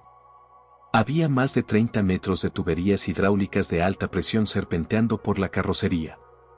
Cada sistema tenía su propia válvula de control, acumulador y mecanismos de seguridad. Los asientos traseros podían ajustarse en todas las direcciones imaginables mediante un sistema hidráulico. La suspensión neumática utilizaba el mismo sistema hidráulico, ajustando constantemente la altura y la firmeza de la carrocería. Si pedías la versión limusina Pullman, tenías aún más extravagancia hidráulica, incluyendo un separador eléctrico, ventana y asientos plegables que se guardaban en el piso. La complejidad era asombrosa. Una simple fuga hidráulica podría inutilizar la mitad de las funciones del coche. El mantenimiento requería herramientas especiales, conocimientos especiales y paciencia especial. El fluido hidráulico tampoco era estándar. Era un aceite mineral especial que costaba una fortuna. Cuando el sistema funcionaba, era mágico. Funcionamiento silencioso y fluido de todas las funciones. Cuando fallaba, las facturas de reparación podían superar el valor de la mayoría de los demás coches. Mercedes fabricó estos monstruos durante 18 años, principalmente para jefes de Estado y dictadores que podían permitirse el mantenimiento. Hoy en día, restaurar un 600 a su plena funcionalidad puede costar más que un clase S nuevo. Sigue siendo la máxima expresión del exceso de ingeniería de los años 60. Un coche donde ningún problema era demasiado pequeño para no resolverse con una complejidad enorme. Y ahí lo tienen. Se trata de 10 ejemplos de ingeniería automotriz excesiva de la década de 1960, cuando las compañías automovilísticas tenían dinero de sobra y los ingenieros tenían carta blanca para complicarlo todo. ¿Alguna vez tuviste uno de estos engendros mecánicos? O mejor aún, ¿alguna vez intentaste trabajar en uno? Comparte tus historias de terror en los comentarios a continuación. Y si disfrutaste de este recorrido por la complejidad automotriz, dale al botón de me gusta y suscríbete para más historias de cuando los fabricantes de automóviles se cedieron por completo. Nos vemos la próxima vez. ¿Alguna vez has mirado un coche de los años 70 y te has preguntado qué se fumaban los ingenieros? Porque déjenme decirles, la década de la música disco produjo una máquina tan ridículamente compleja que hacía que el transbordador espacial pareciera un kart. Estamos hablando de coches con más tecnología experimental que la NASA, más sistemas hidráulicos que una obra en construcción y suficientes conductos de vacío como para hacer llorar a un mecánico. Hoy, hacemos un recuento de los 10 automóviles con mayor exceso de ingeniería de una época en la que los fabricantes pensaban que más complicado definitivamente significaba mejor. Prepárense, esto se va a poner raro. Número 10, Janssen Interceptor FF. El Janssen Interceptor FF no solo se adelantó a su tiempo, sino que prácticamente provenía de otra dimensión. Lanzado en 1966, pero continuando, ionaba. Cuando no lo hacía, lo cual sucedía a menudo a medida que los coches envejecían, generaba enormes facturas de reparación. El sistema de frenado era igualmente ambicioso. Pinzas de 4 pistones en las 4 ruedas con un servofreno hidráulico más complejo que la mayoría de los sistemas de frenado completos.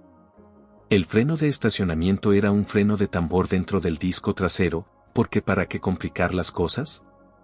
Incluso el sistema de climatización era excesivo. Control automático de temperatura con múltiples sensores, aletas accionadas por vacío y suficientes relés para alimentar un pequeño edificio. Cuando era nuevo, podía mantener la temperatura de la cabina con una precisión de 1 grado. 20 años después, la mayoría de los sistemas o te congelaban por completo o te cocinaban poco hecho. Se suponía que el 928 iba a reemplazar al 911. No lo hizo, pero sí demostró que Porsche podía complicar las cosas más que cualquiera cuando se lo proponía. Hoy en día, encontrar uno con todos los sistemas funcionando es casi tan probable como encontrar un propietario de un Porsche modesto. Pero cuando todo funciona, es pura felicidad en los grandes viajes. Una felicidad alemana que requiere una cuenta bancaria alemana para mantenerse. Número 7, Rolls-Royce Camaro. Cuando Rolls-Royce decidió construir su primer automóvil con una carrocería no diseñada internamente, no se conformaron con un trabajo mediocre.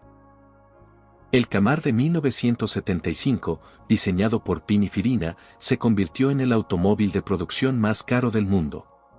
No por metales preciosos ni materiales exóticos, sino por una complejidad pura y desenfrenada.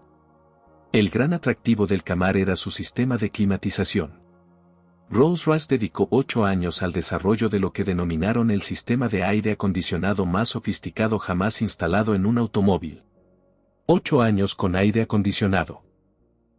El desarrollo del sistema costó más de lo que la mayoría de los fabricantes invirtieron en automóviles completos. Tenía una asombrosa capacidad de refrigerante de 32 libras, aproximadamente 10 veces mayor que la que usaba un automóvil normal.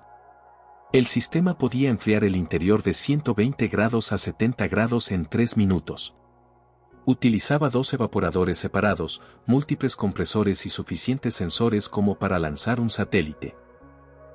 Los controles parecen propios de un estudio de grabación, con deslizadores y perillas para todo, desde la velocidad del aire hasta el control de la humedad.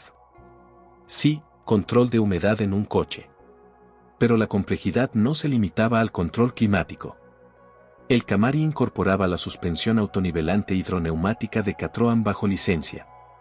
Esto significaba que el Rolls tenía más en común con una berlina ejecutiva francesa que con un coche de lujo británico tradicional. El sistema utilizaba un fluido hidráulico presurizado por una bomba accionada por motor para controlar la altura y la firmeza de la suspensión. Cuando funcionaba, te sentías como si flotaras en una nube. Cuando no funcionó, necesitaste una segunda hipoteca. El sistema de aire acondicionado de 2 niveles por sí solo tenía más de 30 metros de conductos que serpenteaban por todo el coche. El panel de control tuvo que diseñarse en función del sistema climático, no al revés. Cada coche tardaba 6 meses en fabricarse, principalmente porque los técnicos tenían que pasar todos esos componentes por espacios más estrechos que los de un submarino. El motor V8 de 6,75 litros era en realidad la parte más sencilla, aunque incluso este recibió un tratamiento Rolls-Royce con suficiente aislamiento acústico como para que una cabina de grabación sintiera envidia.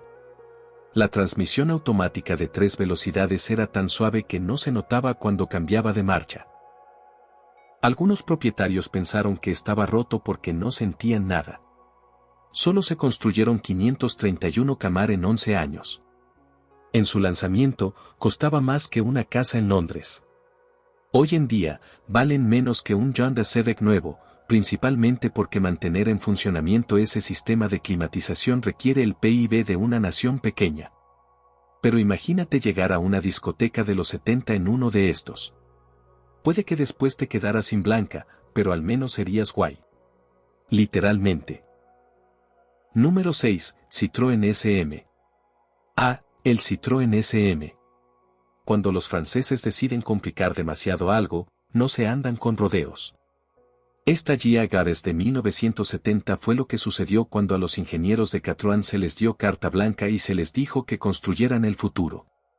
El resultado fue un coche tan complejo que hacía que otros coches complicados parecieran triciclos. Empecemos por el motor. Citroën era propietaria de Maserati en aquel momento, así que, naturalmente, metieron un motor V6 de Maserati bajo ese capó increíblemente bajo. Pero no cualquier V6. Un motor de 2,7 litros con 3 carburadores Weber y un ángulo de bancada de 90 grados, que era totalmente inadecuado para un 6 cilindros. ¿Por qué? Porque Maserati eliminó 2 cilindros de su diseño V8. Esto no era elegancia de ingeniería. Pero el motor era francamente mediocre en comparación con el resto del coche. El SM incorporaba la legendaria suspensión neumática hidrópnea de Citroën, pero llevada al extremo. El sistema no solo controlaba la altura de la carrocería. Accionaba los frenos, la dirección e incluso ayudaba a cerrar las puertas. Un único sistema hidráulico central que lo controla todo. ¿Qué podría salir mal? La dirección fue la verdadera joya de la corona. Dirección de Davi. En un Rappeler había una dirección asistida que haría palidecer de envidia a los sistemas modernos. Era sensible a la velocidad, autocentrante y solo requería 2 vueltas de tope a tope. El volante prácticamente te ofrecía resistencia si intentabas girar bruscamente a alta velocidad. Estaba conectado a las ruedas mediante una serie de conductos hidráulicos y no tenía respaldo mecánico. Si se perdía la presión hidráulica, se perdía la dirección. SAT-V. Los frenos eran igualmente increíbles, pero en lugar de accionados por pedal, se activaban automáticamente y podían detener el coche desde 70 millas por hora en tan solo 120 pies. En 1970, el pedal del freno era en realidad solo un botón sensible a la presión en el suelo. Presiona con más fuerza, frena más rápido, simple en teoría, aterrador para cualquiera acostumbrado a los frenos normales. Dentro de la SM reinaba la vanguardia francesa en estado puro. Los controles del volante ovalados parecían sacados de una nave espacial. Asientos que se ajustaban de formas que ni te imaginabas. Los asientos eran ajustables. Los limpiaparabrisas con sensor de lluvia se adelantaron una década a todos los demás. Los 6 faros giraban con la dirección. Las 4 luces interiores giran hasta 80 grados. Citroën construyó 12.920 metros cuadrados en 5 años. Encontrar hoy en día uno con un sistema hidráulico completamente funcional es como encontrar a un francés que admita que su cocina no es la mejor del mundo. Pero cuando todo funciona, es mágico.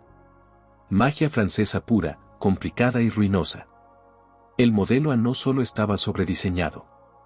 Se podría decir que era una performance artística de ingeniería. Y como la mayoría de las performances artísticas, fue brillante, desconcertante y ruinosa económicamente a partes iguales. Número 5. Sello Mercedes-Benz 456.9. En 1975, Mercedes-Benz observó su ya complejo Clase A y pensó, esto necesita más de todo. El resultado fue el 450 Cell 6.9, un coche tan excesivamente diseñado que los ingenieros alemanes todavía cuentan historias sobre el alrededor de las hogueras. El corazón de esta bestia era el quinto 8 de 6,9 litros de la limusina 600. Pero Mercedes no se limitó a instalarlo y dar por terminado el asunto. Oh, no. Le instalaron un sistema de lubricación por cárter seco, como a un coche de carreras, para que el enorme motor cupiera bajo el capó y evitar la falta de aceite en las curvas cerradas, porque al parecer Mercedes esperaba que los propietarios llevaran sus lujosos vehículos de 2,5 toneladas a los circuitos. La suspensión fue la verdadera demostración tecnológica. Suspensión autonivelante neumática y drop similar a Catroans pero con la tecnología Tutonic aplicada. El sistema mantenía la altura de la carrocería independientemente de la carga, ajustaba la firmeza en función de la velocidad e incluso podía elevar el coche para carreteras en mal estado. Utilizaba esferas rellenas de nitrógeno, fluido hidráulico a alta presión y suficientes sensores como para provocar la envidia de la NASA. Pero aquí es donde Mercedes realmente se volvió loca. El coche contaba con un sofisticado sistema anti-watt y anti-hundimiento que lo mantenía nivelado durante las aceleraciones y frenadas bruscas. La suspensión trasera podría endurecerse durante la aceleración para evitar que el vehículo se hunda. No era un sistema electrónico, sino totalmente hidráulico y mecánico, con válvulas y acumuladores que funcionaban en perfecta armonía cuando estaba en funcionamiento. El sistema de climatización era igualmente obsesivo. Control automático de temperatura con ajustes independientes para 5 zonas diferentes. En 1975, el sistema utilizaba más de 20 motores de vacío para controlar varias aletas y podía mantener la temperatura con una precisión de medio grado. Incluso tenía un sensor para detectar la luz solar y ajustarse en consecuencia. Mercedes equipó el 6.9 con todos los lujos imaginables. Por supuesto, alimentan todo con electricidad, pero también cosas como cierrapuertas hidroneumáticos. ¿Te da pereza cerrar bien la puerta? Ningún problema. El sistema hidráulico la cerraría el último centímetro. El sistema de cierre centralizado podía bloquear la tapa del depósito de combustible, el maletero e incluso la guantera desde la puerta del conductor. La atención al detalle era asombrosa. El motor contaba con válvulas de escape rellenas de sodio para una mejor refrigeración. La transmisión era una automática de 3 velocidades especialmente reforzada con un convertidor de par diseñado específicamente para el enorme motor.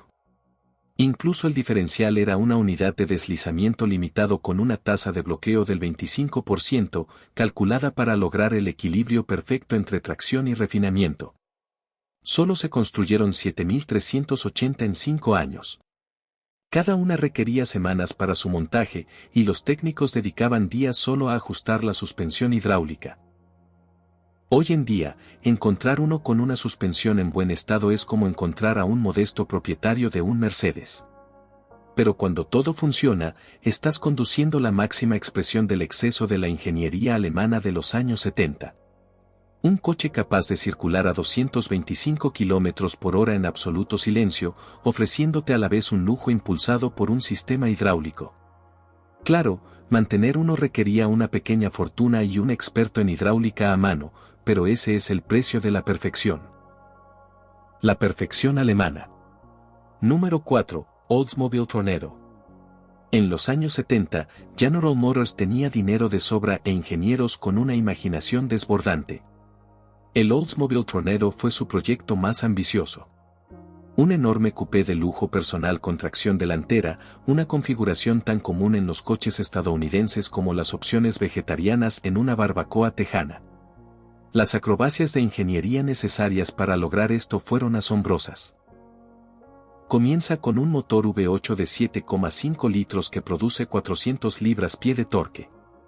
Ahora hay que averiguar cómo transmitir toda esa potencia a las ruedas delanteras sin que el coche se descontrole y salga disparado a la siguiente zona postal. La solución de Oldsmobile implicaba un sistema de transmisión por cadena que pondría nervioso a cualquier ingeniero de motocicletas. La transmisión turbohidrostática 425 era una obra de arte o una locura. Iba situada al lado del motor, no detrás, conectada por una enorme cadena que discurría sumergida en aceite. Todo el sistema de transmisión era tan ancho que apenas cabía entre los largueros del chasis. Las juntas homocinéticas eran del tamaño de pelotas de softball y así debían ser. Soportaban más par motor que la mayoría de las transmisiones completas de la época. Pero la complejidad no se limitaba al sistema de transmisión. El Tornado presentaba un marco perimetral con el piso sujeto mediante soportes de goma para aislamiento. La suspensión delantera utilizaba barras de torsión longitudinales.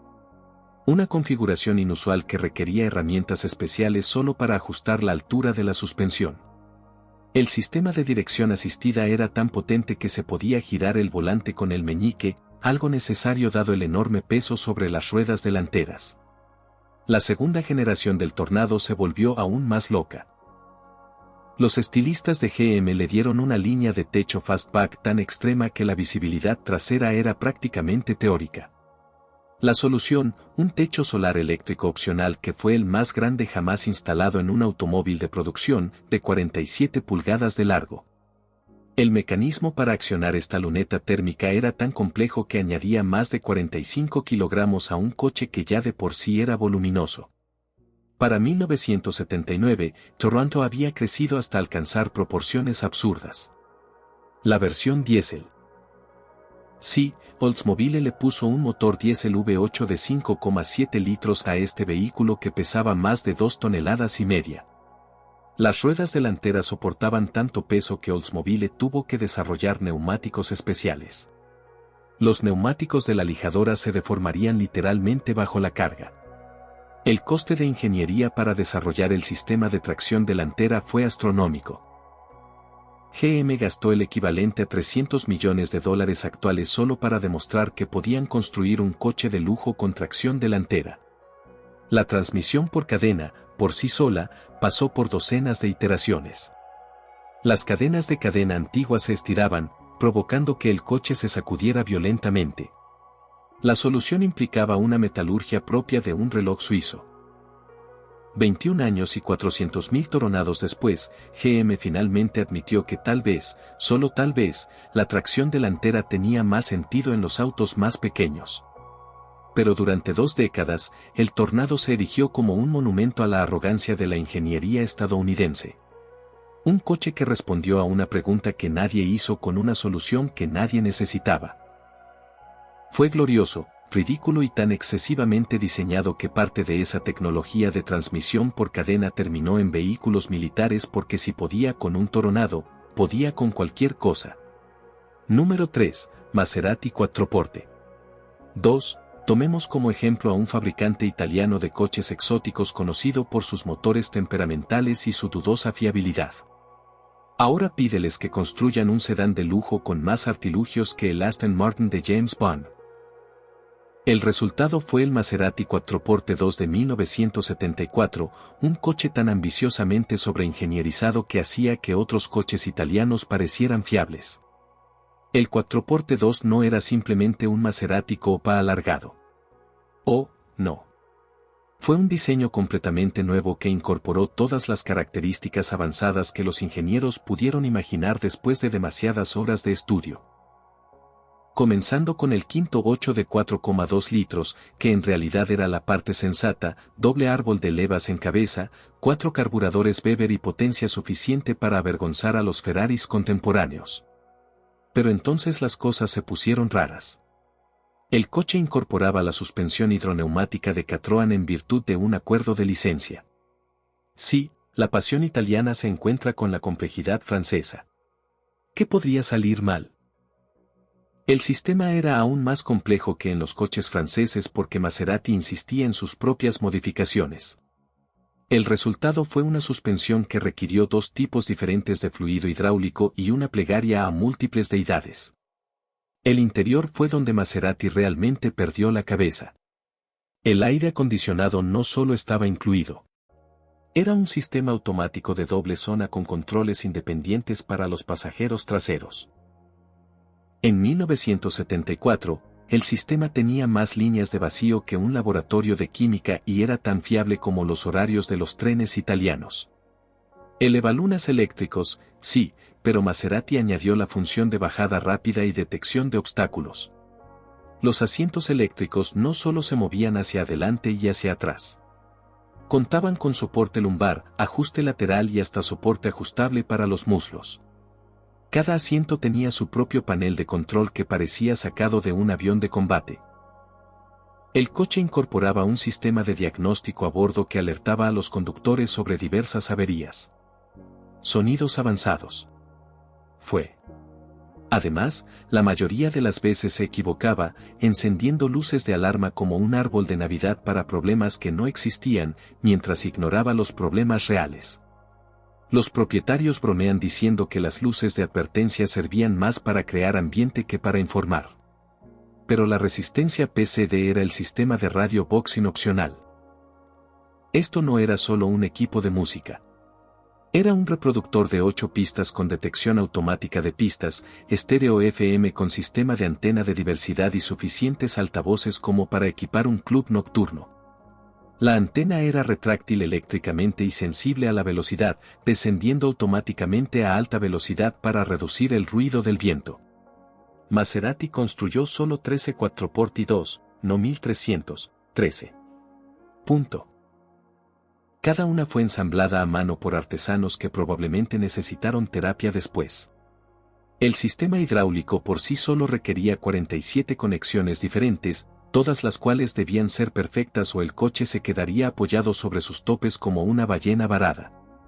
Hoy en día, encontrar uno es prácticamente imposible. Encontrar uno que funcione es como encontrar un italiano modesto.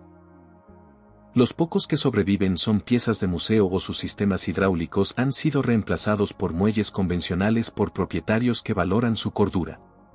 Pero imagínate ser uno de esos 13 propietarios originales. Tenías un exótico italiano de 4 puertas con suspensión francesa y una complejidad tal que hacía que un reloj suizo pareciera sencillo. Fue la locura automovilística en su máxima expresión. Una locura cara, poco fiable e increíblemente compleja, pero gloriosa a pesar de todo. Número 2. Lancia Gamma. Lancia en los años 70 era como ese amigo brillante pero inestable que tiene ideas geniales después de medianoche. El Gamma, lanzado en 1976, fue su intento de construir un sedán de lujo que superara en ingeniería a los alemanes. En cierto modo, lo consiguieron. Si tu definición de éxito incluye llevar a la quiebra a tu departamento de servicio. El motor de la Gamma era una obra maestra de locura en el diseño. Un motor boxer de 4 cilindros y 2,5 litros. Sí, un motor boxer como los de Porsche y Subaru, pero montado transversalmente para tracción delantera. Esto creó un rompecabezas de Tetris basado en un motor que haría llorar a los mecánicos más experimentados. El motor era tan ancho que hubo que inclinarlo hacia adelante en ángulo para que cupiera. Pero aquí es donde la cosa se pone verdaderamente descabellada. El sistema de transmisión por levas utilizaba una correa dentada que tenía que sortear los accesorios como si fuera un laberinto. La bomba de la dirección asistida era accionada por la correa de distribución. Piénsalo bien. La correa que impedía que las válvulas golpearan los pistones también accionaba la dirección asistida.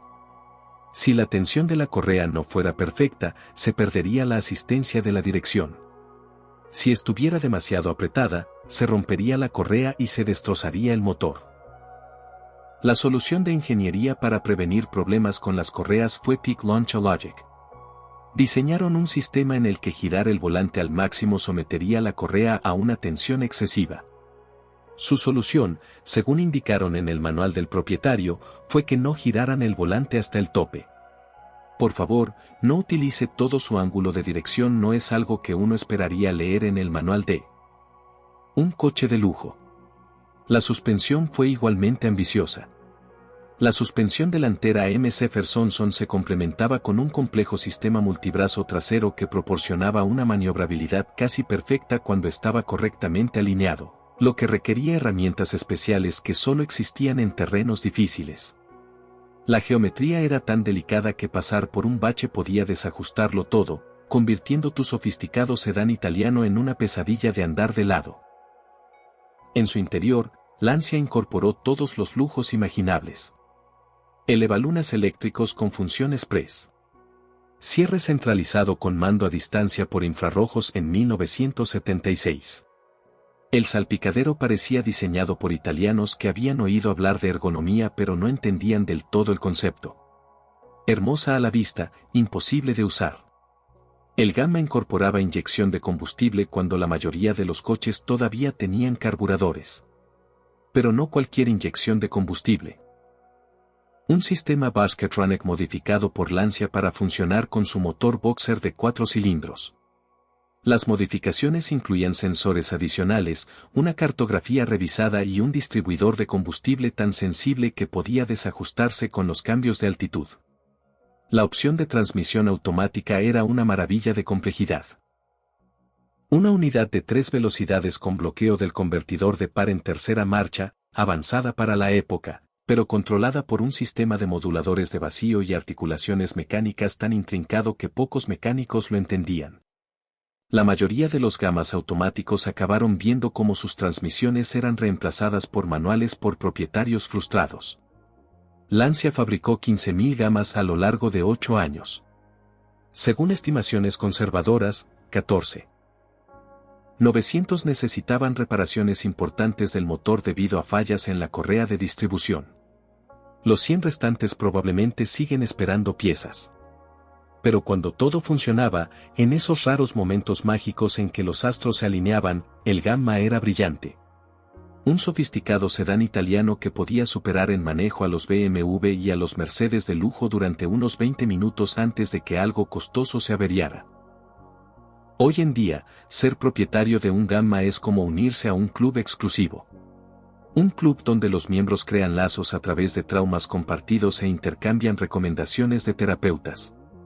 Pero pregúntale a cualquier propietario si vendería su casa y te mirará como si estuvieras loco. Porque una vez que has experimentado la Lancia en su máxima expresión, compleja, hermosa, enloquecedora, todo lo demás parece aburrido. Número 1, Cadillac Sever. Y aquí estamos. El coche con mayor exceso de ingeniería de los años 70. Probablemente esperas encontrar maquinaria europea exótica. No. Es el Cadillac Civil. Sí, de verdad. Permítanme explicarles por qué este sedán de lujo estadounidense, aparentemente ordinario, se gana el primer puesto de nuestra lista. En 1975, Cadillac se enfrentó a una crisis. Los sedanes de lujo europeos les estaban dando una paliza. Su respuesta no fue construir un Cadillac tradicional mejorado. Su objetivo era diseñar un tipo de automóvil de lujo estadounidense completamente nuevo, y para ello pusieron absolutamente todo su empeño. El presupuesto para el desarrollo ascendía a $400 millones en moneda de los años 70. Eso supone más de 2.000 millones hoy en día. El Civil fue el automóvil más sometido a pruebas exhaustivas en la historia de GM. Los ingenieros condujeron prototipos durante más de 4 millones de millas. Realizaron pruebas en el Valle de la Muerte, el Círculo Polar Ártico y en todos los lugares intermedios. Incluso construyeron una instalación especial solo para probar el aire acondicionado en condiciones extremas, porque nada demuestra mejor la sobreingeniería que un palacio de pruebas de climatización dedicado exclusivamente a ello. Hablemos del sistema de inyección de combustible. El Civil fue el primer automóvil estadounidense con inyección electrónica de combustible de serie. No es opcional, es estándar. El sistema de inyección de combustible analógico Bendix era tan complejo que en 1975 requería su propio ordenador. Este ordenador tenía el tamaño de una caja de zapatos y más conexiones que una centralita telefónica. El sistema utilizaba un sistema de dosificación de combustible por densidad de velocidad, con sensores de presión y temperatura del colector que enviaban datos a la computadora analógica. Era tan avanzado que la mayoría de los concesionarios no podían repararlo. Cadillac tuvo que crear centros de formación especiales solo para el sistema de inyección de combustible. Trasladaron a los técnicos a Detroit para que recibieran cursos de una semana sobre este componente. Pero Cadillac no se detuvo ahí. El Civil incorporaba un sistema de control por ordenador, esencialmente un sistema primitivo de gestión del motor que ajustaba la sincronización y la mezcla de combustible en función de múltiples entradas. En una época en la que la mayoría de los coches tenían encendido mecánico por platinos, el Civil lo tenía todo de estado sólido. Incluso tenía un conector de diagnóstico que podía generar códigos de error. En 1975, la suspensión era igualmente obsesiva. Suspensión independiente en las 4 ruedas con control automático de nivel. El sistema utilizaba un compresor de aire integrado y sensores de altura para mantener la altura de la carrocería independientemente de la carga. Pero aquí viene lo interesante. También contaba con muelles de tasa variable y amortiguadores con válvulas especiales que Cadillac tardó 3 años en desarrollar. En el interior del Civil había una muestra de tecnología. Reloj digital, ordenador de consumo que calculaba el MPG en tiempo real, climatizador automático con circuitos anticipadores que ajustaban la temperatura antes de que el conductor se sintiera incómodo. El sistema de sonido no solo tenía radio AM/FM estéreo, sino también una función de búsqueda de señal que encontraba automáticamente la emisora más potente. Incluso la carrocería estaba sobredimensionada. Cadillac utilizó más material insonorizante que cualquier otro automóvil de su gama. Instalaron un cristal especial con una capa acústica. Las juntas de las puertas eran de triple capa, con diferentes grados de dureza para cada capa. Los ingenieros pasaron meses perfeccionando el sonido que hacía la puerta al cerrarse. El sistema antirrobo de la Policía Civil fue revolucionario. Esto inhabilitaría el motor de arranque si alguien intentara arrancar el coche puenteándolo. El sistema podía detectar si se había desactivado el bloqueo de encendido y cortaba el suministro de combustible. En una época en la que las alarmas de los coches eran básicamente bocinas ruidosas, Cadillac instalaba inmovilizadores. Aquí viene lo verdaderamente demencial. Funcionó. Todo. El Civil era fiable, refinado y redefinió el lujo estadounidense. También era el Cadillac más caro, costando más que toda la enorme flota. A los clientes no les importaba. Compraron 53,000 solo en el primer año. La guerra civil demostró que los estadounidenses podían innovar con la misma facilidad que los mejores. No se trataba de suspensiones hidráulicas ni de transmisiones por cadena. Se trataba de tomar nuevas tecnologías y hacer que funcionaran de manera fiable en un coche de lujo. Todos los demás coches de esta lista fueron un magnífico fracaso en algún aspecto. El proyecto Civil fue un éxito magnífico, y eso quizás sea la máxima expresión de sobreingeniería. Gastar cientos de millones para crear una complejidad que realmente funcionara. Ahí lo tienen. 10 coches que demostraron que los años 70 fueron la época dorada de la sobreingeniería automotriz. Desde las pesadillas hidráulicas francesas hasta los desastres eléctricos italianos y los desafíos tecnológicos estadounidenses, ¿a cuál te atreverías a enfrentarte? ¿Qué monstruo mecánico ocuparía un lugar en el garaje de tus sueños? Deja un comentario a continuación y comparte tus propias historias de terror sobre ingeniería. Si te ha gustado este análisis en profundidad de la locura automovilística, pulsa el botón de suscripción y activa la campanita. La semana que viene, haremos un recuento de los 10 coches deportivos japoneses más infravalorados de los años 80.